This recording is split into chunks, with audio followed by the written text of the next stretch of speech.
یو ډیر بد او خواشینونکی خبر. په عدالت کې د شهید نقیب الله مسعود د کیس اصل دستاویزات او ثبوتونه ورک شوي دي. په سلامونو او نیکو هیلو مو هرکلی کوم. امید ده چې ټول به روغ او جوړ اوسئ. دوستانو که غواړئ چې پوه شئ چې دغه دستاویزات او ثبوتونه چیرته ورک شوي دي او چا پټ کړي دي نو ویډیو تر اخره وګورئ چې په اصل واقعه باندې خبر شئ. اسلام آباد مانیټرینګ ډیسک په عدالت کې د شهید نقیب الله مسعود د کیس د څېړلو په وخت کې په عدالت کې د شهید نقیب الله مسعود د کیس هغه ټول ثبوتونه او دستاویزات ورک شوي او غایب شوي دي. د کومو ثبوتونو په مټو چې دغه کیس مخ په وړاندې تلل او د دې کیس د شهید نقیب الله مسعود په حق کې د ګټلو مخه یې نیولې ده.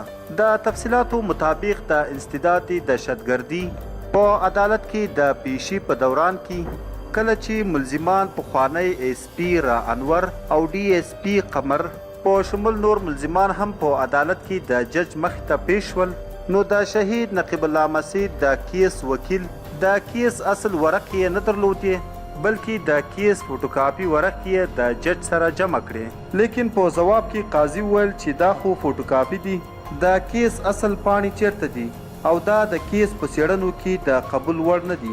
د کیس د پیشي په دوران کې وکیلانو او جج خپلې خبرې او دلایل مکمل کړل لکه څنګه چې د شهید نقیب الله مسعود له وکیل سره د کیس اصل دستاویزات او پاڼې نه وي نو د کیس فیصله وځنډېده او جج حکم ورکړ چې په آینده پیشي کې باید ګواهان هم حاضر کړي او د کیس د مخ ته وړلو لپاره باید موجود وي او وی ویل چې په آینده پیشي کې به د دغه کیس څېړنه کیږي او عدالت د شهید نقیب الله مسعود کیس د جولای تر 20 پورې معطل کړ.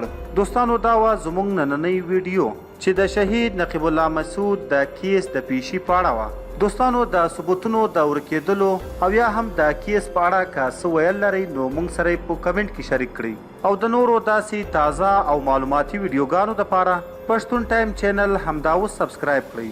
تر بلې ویډیو مو په لوی او بخښونکي رب سپارم. د لوی الله په امان.